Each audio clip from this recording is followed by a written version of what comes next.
আগে সিপিএমরা এই খোয়াইয়ের মধ্যে কি বক্তৃতা করত, সারা দেশের মধ্যে কম্পিউটার, কংগ্রেসের সরকার তখন কম্পিউটার আনবো, কম্পিউটার আসলে পরে মানুষের কর্মসংস্থান হবে। আর কমিউনিস্টের দাদারা কি কইতে, কম্পিউটারের বিরুদ্ধে আন্দোলন করছে 30 বছর, আমরা কম্পিউটার হতে দেব না, ড্রজার আসতে দেব না। এটা কার কথা? শ্রমিক স্বার্থের আন্দোলন কইরা রাখছে, ওই আমরা ড্রজার আনতে দেব না, কম্পিউটার আনতে দেব না। এটা কইরা খোয়াই মহকুমা একেবারে আমরা সবচাইতে পেছনে। আর আমাদের চাইতে আগরতলা, উদয়পুর, ধর্মনগর এরা আগায় দিতেছে। আর এই কমিউনিস্টদের পেছনে হাঁটতে হাঁটতে খোয়াইয়ের মানুষ পেছনের দিকে দেখতেছে। আসলে যখন গ্রামের মানুষকে দেখি, এই যে বাংলায় কথা বলছি, এই বাংলাটা আমাদের এখানে না, এটা হচ্ছে পশ্চিম বাংলায় মানুষ এই ভাষাতে কথা বলে। তখন আমার মনে হয় আমি যেন আবৃত্তি করতেছি, যে আমার কেউ শিখাই দিতে আর আমি যেন অনর্গলায় আবৃত্তি করতে। আমি জানি আপনারা এখানে সিংহভাগ মানুষ বাড়ি ঘরে আপনারা ওই ক্যালকেশন আপনারা কথা বলেন না, এখানের ভাষায় খাস বাংলায় আমিও ভালো পাই এই কথায় কথা বলতে। এই নির্বাচন কিন্তু আমাদের অত্যন্ত গুরুত্বপূর্ণ নির্বাচন। কেন আমি গুরুত্বপূর্ণ নির্বাচন বলছি? যে দেশের মধ্যে যিনি আমাদের এনডিএর নেতা শ্রী নরেন্দ্র মোদীজি, এই লোকটাকে কিন্তু তৃতীয়বারের জন্য আমাদের ক্ষমতায় বসাতে হবে। That is why it is important. Narendra মোদীকে উনি প্রথম গুজরাট জয় করেছেন, গুজরাট রাজ্যের মুখ্যমন্ত্রী ছিলেন, এবং পরবর্তী সময় এই মহান ব্যক্তি উনি ভারতবর্ষ জয় করেন, এবং ভারতবর্ষ জয় করার পর নরেন্দ্র মোদীজি আজকে বিশ্ব জয় করে ফেলেছেন। উনি বিশ্বমানের, বিশ্বের একজন নেতা। এই নেতৃত্বকে আমাদের তৃতীয়বারের মতো ভারতবর্ষের প্রধানমন্ত্রীর পদে বসাতে হবে, এবং উনার এনডিএর শক্তিকে মজবুত করার জন্য আমাদের পূর্ব ত্রিপুরায় যিনি প্রার্থী, আমাদের রাজঘরানার রাজকন্যা কৃতি দেবী দেববর্মাকে বিপুল রূপে ভোট দিয়ে আমরা জয়লাভ করিয়ে মোদীজিকে ত্রিপুরা রাজ্য থেকে এই পূর্ব ত্রিপুরার আসনটা আমরা ওনার কাছে তুলে দেব। আপনারা দেখছেন গতকাল যে নির্বাচনটা হয়েছে, এই নির্বাচনে আগে যে নির্বাচন হয়েছিল 2019, এই 19-এর চাইতেও আরো ভালো নির্বাচন হয়েছে। 2019-এ যত ভোট দিছে মানুষ, তার চাইতে 2% বেশি শান্তিপূর্ণভাবে গতকাল ভোট দিছে। কিন্তু আমাদের যারা বিরোধী, সিপিএম কংগ্রেসের বক্তব্য কি, নির্বাচন, এটা নির্বাচন হয়েছে না, এটা প্রহসনে পরিণত।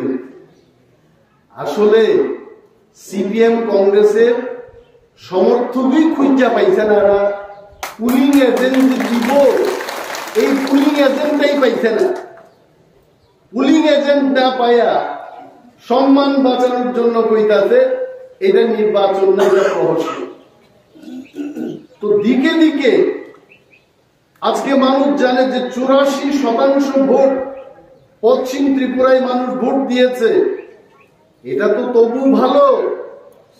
সিপিএম কংগ্রেসের অবস্থা পূর্ব ত্রিপুরায় আরো শোচনীয় হইব। এখানে তো এজেন্ট দেওয়ার নীতি থাকতো না এদের। সিপিএম কংগ্রেস মিথ্যা কথা কয় কেন? এরা কারণ আমি একটা সাধারণ একটা উদাহরণ দিই। 2023 নির্বাচনে আজকে এখানে আপনাদের মাঝে বসা আপনাদের মন্ডল সভাপতি সুব্রত ছিল, সেই সময় আমিও নির্বাচনের প্রার্থী ছিলাম। যেদিন নির্বাচনটা শেষ হয় মেলার মাঠে তারা সাংবাদিক সম্মেলন ডাইকা দিতে ত্রিপুরার মধ্যে সবচাইতে শান্তিপূর্ণ নির্বাচন এইবার, এটা এদের বক্তব্য, এটা আমাদের না।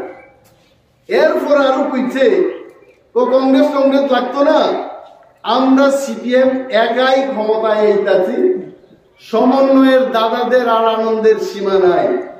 চাঁদা তুলতে আরম্ভ করছে, কয় নির্বাচনের দিনে ভোটের ফলের পরে আমরা বিজয় উৎসব করবো, চাঁদা দেন। সিপিএম যদি সত্যি ক্ষমতা দেয় তো সমীরের পিঠের চামড়ার অবস্থা এরকম থাকতো না। কিন্তু ভোটের যেই ফেল করলো মানিক বাবু ত্রিপুরার মুখ্যমন্ত্রীর ভুল বদল, এখন তাই কি বলে কই তখন ভালো নির্বাচন হয় নাই, মানুষ ভোট দিতে পারে নাই, তীব্রামথার কারণে আমরা ক্ষমতায় আসতে পারি নাই। বলেন তীব্রামথার কি দোষ? যেদিন তারা সাংবাদিক সম্মেলন করলো এই দিন তীব্রামথার তারা গণনার মধ্যেও আনছিল না, কারণ এরা একাই সরকার গঠন করব। আর যেই ভোটে ফেল করলো এমন হারছে আন্তর্জাতিক একটা দল, রাজ্যের একটা ক্ষুদ্র আঞ্চলিক দল তীব্রামথার নিচে গেল না। আর এখন বলে নির্বাচন হইছে না, কারচুপি হইছে, অমক হইছে, সমক হইছে। দেখেন সিপিএম এর অবস্থা হইছে মৃতদেহের মতো, সব দেহ মৃত মানুষকে যদি মায়া দয়া কইরা বাড়ি করে রাখেন, এটা পচায় গন্ধে আর থাকা যাইতো না বাড়ির মধ্যে। এটাতে কান্নাকাটি কইরা ভালোবাসে কিচ্ছু লাভ নাই। এটাতে শ্মশানে পাঠানো অথবা হাসপাতালে নতুন ডাক্তাররা যে পরীক্ষা নিরীক্ষা করে কঙ্কালের উপর, এখানে পাঠানো ছাড়া কিছু লাভ নাই। সিপিএম এর অবস্থাও আজকে সারা পৃথিবীর মধ্যে সিপিএম ঘনিষ্ঠ পার্টি, আর ত্রিপুরা রাজ্যের মধ্যে তো আগামী বিধানসভায় শূন্যে পরিণত। আর গোয়ার মানুষ, আমি তো গোয়ায়, আমার অবাক লাগে সারা দেশে মানুষ মুদি বন্দনায় সারা দেশ, সারা ত্রিপুরা। আমি বিরোধী দলনেতা ছিলাম অনিমেষ দেববর্মা 1-1.5 মাস আগে। আমরা মোদী যখন বললেন শ্রেষ্ঠ ভারত, এক ভারত, শ্রেষ্ঠ এডিসি, একটা এডিসি করতে হবে, আসুন আপনারা তীব্রামথা ভারতবর্ষের মানুষের সাথে এক ছত্রে আমরা চলবো। আমরা তীব্রামথা বললাম আর যুদ্ধ কইরা লাভ নাই, মোদীর এই আহ্বানে আমাদের যাওয়া উচিত এবং শ্রেষ্ঠ ভারত, এক ভারতে আমাদের চলা উচিত। তো বিরোধীতে আর কে আছে? বিরোধীতে আছে 3 জন কংগ্রেসে, আর সিপিএম এর 11 জন ছিল, ভগবান একজনের নিয়ে গেল 10 জন আছে, 13 জন। এই সিপিএম আর কংগ্রেসের কাহিনী আপনাদের অজানা। সিপিএম ত্রিপুরার জন্য শাসন করছিল 35 বছর, আর কংগ্রেস শাসন করছে 30 বছর, সব মিলায়া 65 বছর। মাঝখানে জুটের সরকার ছিল 5 বছর, আর এখন বিজেপির নেতৃত্বাধীন 6 বছর। বাকি সময় বাদ দিলে তো কংগ্রেসের দাদারা আর সিপিএম এর দাদারাই দাদাগিরি করছে। দাদাগিরি করতে করতে আজকে মানুষ আর তাদের বিশ্বাস করে না। আগে মানিক বাবু মহাদেব তিলার লোক, আমি তো আমার চোখে দেখলাম 22 বছরের রাজনীতিতে। এই মহাদেব তিলায় আমি বক্তৃতা করতাম, সোনাতলায় বক্তৃতা করতাম, ভয়ে মানুষ আমাদের বক্তৃতা শুনতে আইতো না, কারণ তখন সাম্যবাদী নেতা আজকে নাই। সমীর বাবু সাম্যবাদী, আর সাম্যবাদ আনবো, গরিব ধনী কেউই থাকবে না, সবাই সমান অধিকার নিয়ে চলবো। 200 বছর আন্দোলন করছে কমিউনিস্টরা, আইছে সাম্যবাদ, আইছে না। আমাদের বক্তৃতা শুনতে আইতো না মানুষ, এদের ভয়ে। এই যে কমিউনিস্ট পার্টি, এদের যন্ত্রণায় কংগ্রেসীরা বাড়ি করে থাকতে পারত না, শত শত কংগ্রেসীরা আক্রান্ত। আর কংগ্রেস যখন সরকারে ছিল সবচেয়ে আক্রান্ত ছিল কমিউনিস্টরা, যারা নিজেদের মধ্যে মারামারি করত। আজকে তারা এক জায়গায় এসে, তাদের উদ্দেশ্যটা কি? আমি পূর্বতন মুখ্যমন্ত্রী মানিক বাবুর কাছে জানতে চাইব, যার বিরুদ্ধে আপনি আস্তাবলের ময়দানে খালি কেন্দ্রীয় বঞ্চনার কথা কইতেন, কংগ্রেস আপনাদের বঞ্চিত করছেন 30-35 বছর। এটাই তো এদের কথা।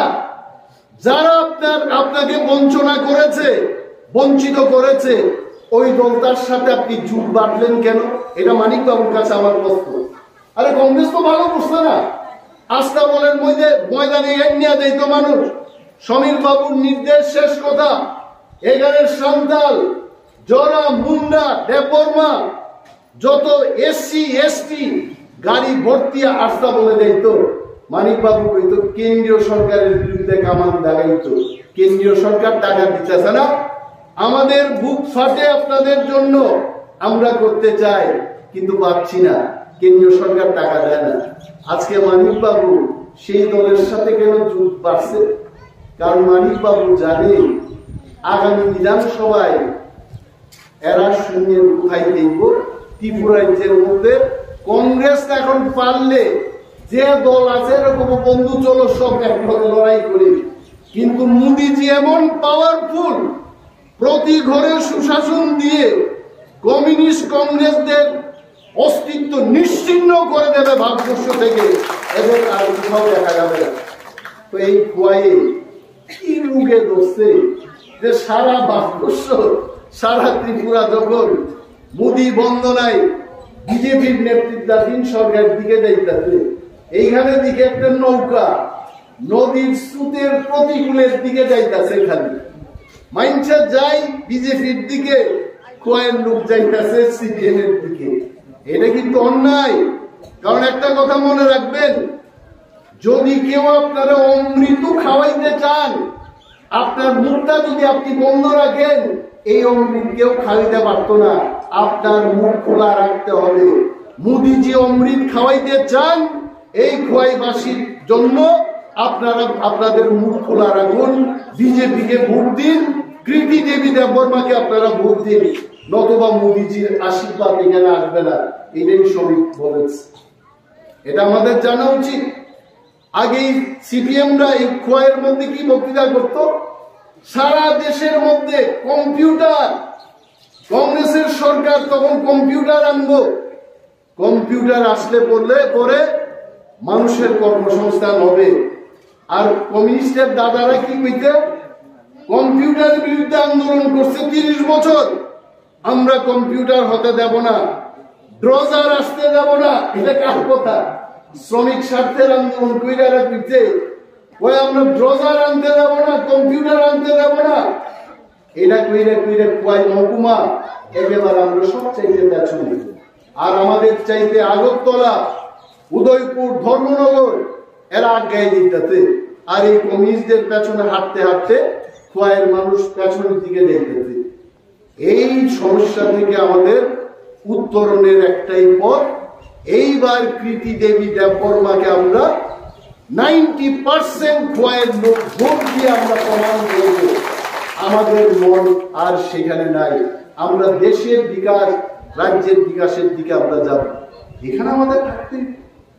এবং কমিউনিস্ট পার্টি আজকে এরা কি বলে, আমি 1-2টা কথা কমু, এটা আমার কথা না, এটা আমার কথা না। আপনারা মহিলারা এখানে বই দিচ্ছে, পত্রিকার মধ্যে একটা সমীক্ষা পাই দিচ্ছে, ডেইলি হান্ট, এই নিউজ এজেন্সি ডেইলি হান্ট এরা একটা সমীক্ষা করেছে।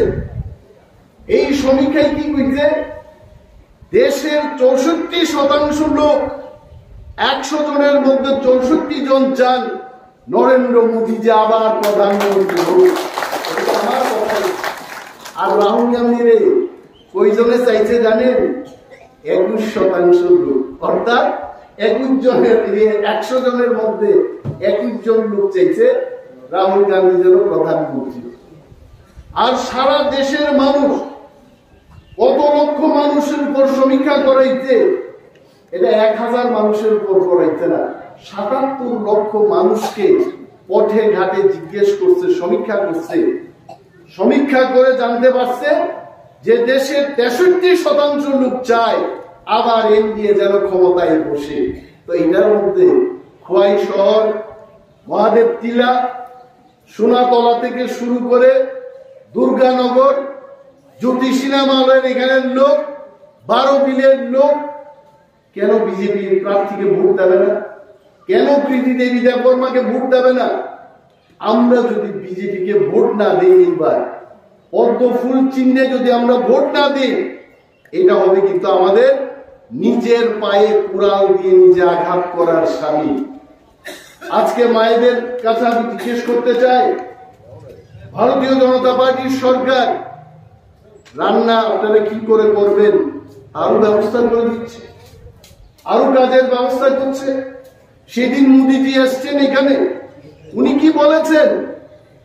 আরো নাকি 3.5 লক্ষ প্রতিদিনই উনি তৈরি করবেন ত্রিপুরা রাজ্যের মধ্যে। এই সুমধুর প্রতিশ্রুতি দেশের আর অন্য কোন ইন্ডিয়া মহাজোটের নেতৃত্বরা দিতে পারবেন না। মোদী হে তো মুমকিন হে, মোদীজি এইসব গ্যারান্টি দিতে পারেন। বিশ্বাস রাখতে হবে আমাদের বলে আপনারা তো করেন মতা, আর এখন বিজেপির ভোট দিবেন, এটা কেমনে হয়? আমরা বললাম, আর আমরা করি মত একটা দাবি তুললাম, মোদীজি অমিত শাহজি বুকের মধ্যে টাইনে নিয়ে কইছে, আহারে ভাই, ট্রাইবেলরা ত্রিপুরারা আপনারা আন্দোলনই করছেন, এই খোয়াই মহকুমার লোক ট্রাইবেলরা পায়ে হাইটটা গিয়া আগরতলার চিলড্রেন পার্কে গিয়ে আন্দোলন করতো যে রেল লাইন আনবো, সিপিএম রেল লাইন আনবো। 70-75 বছর আন্দোলন করাইতে একটা ট্রাইবেলের ফা ড্যাম বীরের মতো ফুইল্লা এই বড় বড় পা হয়ে গেছে, হাইটটা দিত, ভাত পাইতো না রাস্তার মধ্যে, চিরা নিয়ে দিত, এমনি কি বা গামছার মধ্যে চিরা বাইন্দা একটা হাতের মধ্যে লাঠি নিয়ে আগরতলার উদ্দেশ্যে যাইতো, কইতো নিবেন বাবুরা, মানিক বাবুরা, দশরথ বাবুরা রেল লাইন আনবো। আমরা রেলের আন্দোলন করতে পারছে, আন্দোলন করায় পারছে, আন্দোলন রেল লাইন এনে দিতে পারছে। দেশের প্রধানমন্ত্রী নরেন্দ্র মোদীজি ক্ষমতা বসার পর বিনা আন্দোলনের সাবরুম পর্যন্ত রেল লাইন গেছে। এই হচ্ছে তো এই বিজেপির পেছনে না গিয়া এই লাল ভাইদের যারা শব্দের মতো ফৈচা গইল্লা এখন দুর্গন্ধে এরা ভারতবর্ষ থেকে ত্রিপুরা থেকে নিশ্চিহ্ন হওয়ার পথে, এদের পেছনে আপনারা যাইবেন, এই পথে আপনারা হাঁটবেন না। আমার বিশ্বাস আরো এখানে যারা বুদ্ধিজীবী অংশের মানুষ, শ্রদ্ধা ভাজন ব্যক্তিরা আপনারা আছেন, খোয়াই মহকুমার দিকে কিন্তু সারা ত্রিপুরার মানুষ চায় থাকে আমরা কোন দিকে যাই, আমাদের দিকে সারা রাজ্যের মানুষ চায় থাকে, খোয়াইয়ের মানুষ কোন দিকে টান করে।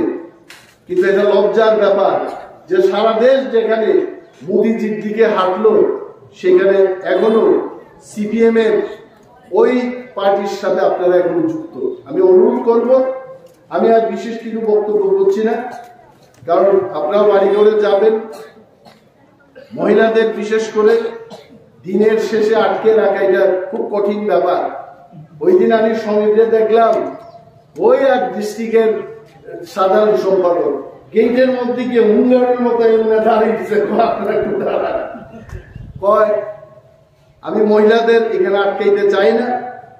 আপনারা প্রীতি দেবী দেববর্মা সম্পর্কে একটা কথা বলবেন যে আপনারা মহিলা, আপনারা যেখানেই বিয়ে কইরা যান, স্বামীর বাড়িটাই আপনাদের বাড়ি, ওইটাই আপনাদের ঠিকানা। এই মহিলা কত শক্তিশালী দেখেন। আজকে সিপিএম এর এরা কইতেছে এই মহিলা তো বহিরাগত, এই মহিলারা আপনারা কেন ভোট দিবেন, এটা এদের বক্তব্য। আমি আমার দৃষ্টিভঙ্গিতে দেখলাম কতজন আপনাদের মধ্যে ছত্তিশগড়ে বিয়ে কইরে গিয়া স্বামীরে পূজায়া আবার ত্রিপুরা ফিরবেন, খুব কম মহিলা এখানে আছে আমি জানি। কিন্তু প্রীতি দেবী দেববর্মা ছত্তিশগড়ে বিয়ে কইরে গিয়া স্বামীরে বুঝাইতে পারছে, কই ও স্বামী, আমি তো এখানে সংসার করবো ঠিকই, কিন্তু আমার ত্রিপুরার লোকের জন্য আমি কাজ করতে চাই, চলো তুমিও আমার সঙ্গে ত্রিপুরায় চলো। এত শক্তিধর এই মহিলা আমাকে এরা দাঙ্গাইতেছে এই মহিলা ছত্তিশগড়। আরে এই মহিলা সবকিছু ছাইরা আমাদের জন্য কাজ করার জন্য এসছেন। কি একজন মহিলা কেন আমাদের জন্য কাজ করবেন না? বিশ্বাস রাখুন, উনি আমার সাথে কথা বলেন, হামকো বেটনে দো হাম কাম করেঙ্গে। মানে আগে যারা এমপি হয়েছে এবার উনি থাকবেন না। উনার কিন্তু সাংঘাতিক, নিজে গাড়ি চালায় মহিলা, নিজে ট্রাক্টর চালাইয়া মহিলা ছত্তিশগড়ে নিজে ট্রাক্টর চালাইয়া এই মহিলা চাষবাস করে, কিন্তু এটা জানি না দেন রাজকন্যা হইতে পারে। এই মহিলা আপনাদের মহিলাদের না, শুধু সমস্ত অংশের ত্রিপুরার মানুষের পরম বন্ধু হবে আগামী। এই মহিলার উপর আপনারা বিশ্বাস রেখে ভোট দিন। পদ্ম ফুল আমাদের সিম্বল। পিঁপড়ামথা যারা করেন তাদেরও আমরা প্রতিনিয়ত বুঝাইতেছি এইবার আনারস না, এইবার আসল যে ফুল পদ্ম ফুল, এইখানে আমাদের। আর আমাদের শুধু এটা না, মোদিজির যে স্লোগান আপকি বার 400 বার, এই 400টা সিটের মধ্যে আমাদের পূর্ব ত্রিপুরা যেন 1 নম্বর সিটের মধ্যে থাকে, সেই চেষ্টা আমাদের করতে হবে। আরো একটা শেষ কথা কই, নেতারা বক্তৃতা দিলে সব শেষ কথাই থাকে। শেষ কথা কই, আমরা কি আসলে জিতনের জন্য ক্যাম্পেইন করতেছি? আপনাদের মনে হয় ত্রিপুরামথার বিজেপির প্রাপ্ত ভোট, অ্যাসেম্বলিতে আমরা যা ভোট পাইছি এটারে যোগ করলে 8.5 লক্ষ ভোট আয় আমাদের। নতুন কোন ভোটার ভোট না দিলেও 8.5 লক্ষ ভোট আয়ে 12 লক্ষ লোক যদি ভোট দেয় 8.5 লক্ষ ভোট আমরা পাবো।